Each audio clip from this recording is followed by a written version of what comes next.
अंधश्रद्धा निर्मूलन समितीकडून देण्यात आलेले आव्हान न स्वीकारता बागेश्वर धामचे प्रमुख धीरेंद्र शास्त्री यांनी नागपूर दौऱ्यातून माघार घेतल्याचा गंभीर आरोप अखिल भारतीय अंधश्रद्धा निर्मूलन समितीचे राष्ट्रीय संघटक श्याम मानव यांनी केला आहे. या प्रकरणामुळे शहरात धार्मिक आणि सामाजिक वर्तुळात चर्चेला उधार आले आहे. श्याम मानव यांनी पत्रकार परिषदेत सांगितले की अंधश्रद्धा निर्मूलन समितीने धीरेंद्र शास्त्री यांना त्यांच्या कथित दिव्य शक्तींचे वैज्ञानिक पद्धतीने परीक्षण करून दाखवण्याचे खुले आव्हान दिले होते. मात्र या आव्हानाला प्रतिसाद न देता त्यांनी कार्यक्रमातून माघार घेतल्याचा दावा मानव यांनी केला. आव्हान स्वीकारले असते तर सत्य समोर आले असते, पण त्यांनी ते टाळले असेही त्यांनी नमूद केले. श्याम मानव पुढे म्हणाले की धीरेंद्र शास्त्री यांच्यावर चमत्कार आणि दिव्य शक्तींच्या नावाखाली लोकांची फसवणूक केल्याचे आरोप होत आहेत. जर त्यांच्याकडे खरोखरच काही विशेष शक्ती असतील तर त्या सार्वजनिकरित्या सिद्ध कराव्यात, अन्यथा समाजात अंधश्रद्धा पसरवण्याचे काम थांबवावे. चौकडीत खरं म्हणजे ते मागच्याच वेळेस 2023 मध्ये सापडलेले आहेत. त्यांनी दिव्य दरबारामध्ये ज्या पद्धतीचे दावे केले, लोकांच्या दुरुस्तीचे दावे केले, लोकांच्या आरोग्याचं निदान केलं, हा drugs and magic remedies act 1954 नुसार गुन्हा आहे. ते म्हणाले हा भूत लावतो, इसने आपको भूत लगाया है, जादू टोना टोटका किया है, करणी किया है. केवळ जादू टोना करते, करणी करते, भूत लावते असं म्हणणं हा जादूटोणा विरोधी कायदा यानुसार गुन्हा आहे. 6 महिन्यापासून 7 वर्षापर्यंतची त्याकरता शिक्षा आहे. दोन्ही कायदे त्यांना 100% लागू होत होते. पण देवेंद्र फडणवीस गृहमंत्री आणि त्यावेळेस उपमुख्यमंत्री असल्यामुळं हे कायदे त्यांना लावले गेले नाही.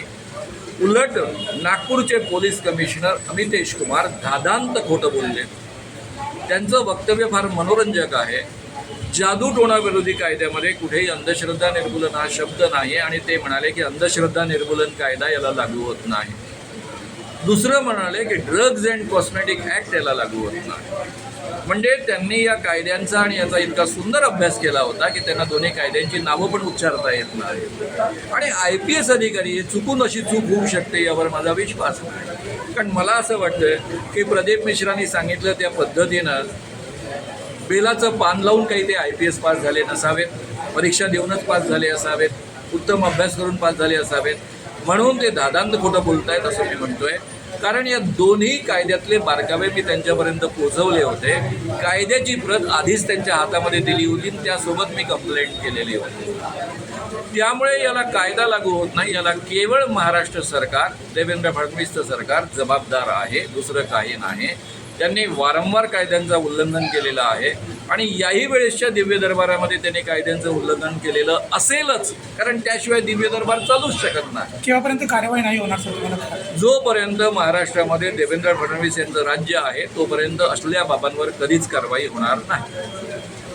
खराब होऊ शकते का? प्रत्येक बाबा आचार्य अत्र्यांचं एक प्रसिद्ध वाक्य आहे, वृक्ष तेथे छाया, बुवा तेथे बाया. जसा या जगातला कोणताही वृक्ष छायेशिवाय असू शकत नाही, सावलीशिवाय असू शकत नाही, तसा कोणताही बाबा बायकांच्या भानगडींशिवाय असू शकत नाही. आणि माझाही गेल्या 44 वर्षांचा तो अनुभव आहे.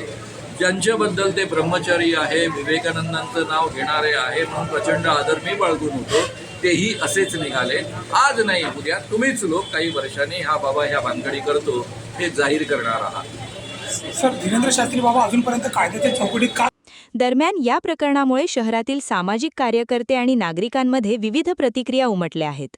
काही जणांनी अंधश्रद्धा निर्मूलन समितीच्या भूमिकेला पाठिंबा दिला असून वैज्ञानिक दृष्टिकोनाची गरज अधोरेखित केली आहे, तर काहींनी धार्मिक भावना दुखावल्या जात असल्याचे मत व्यक्त केले आहे. या पार्श्वभूमीवर नागपूरमध्ये पुढील काही दिवसात या वादावरून आणखी चर्चा रंगण्याची शक्यता व्यक्त केली जात आहे. कॅमेरामन सचिनसह सनी भोंगाडे, शंखनाद न्यूज, नागपूर.